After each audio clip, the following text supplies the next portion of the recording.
तम मुंड खराब हो गलानी तमे मो माँ को तम माँ सहित तुलना करछ। तम माँ तम पे कौन ही करछन तुमको जाना भी अछि मो माँ मो पे कौन करछि। माँ तू आ पाटी तुंड कर ना हे तमे चुप रो। मो माँ मते पाठ पढ़े कि बड़ मनुष्य करछि मो चाकरी भी करछि और घर भी चलाउछि आ तम माँ तम पे कौन करछबी। अरे सी तो निजे तांको पेट पोषिया पे भी योग्य न आमरी दिया खाइबारे ही बंचुचंती आम मुंड ऊपर से गोटे बोझ।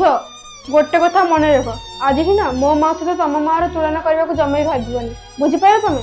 अरे मु कौन पाई तुलना करी आउ सेमितिरे भी मो माँ सहित तम माँ तुलना हेई ही पारिबनी। आउ तमे मते कौन कहलो मो माँ मो पाई कौन करिछि मो माँ मो पाई कौन करछि सेटा किछि कहबा भी दरकार नाही।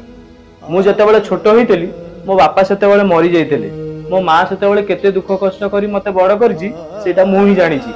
किंतु मो माँ मते एतिकी शिखेइछि बड़ लोक आ छोट पिला मानकु केमिति व्यवहार करिबा इज्जत करिबा। गोटे स्वामीर इज्जत सेई झियो माने करंती जार माँ ताकू छोट बेलू भल संस्कार देइथबो।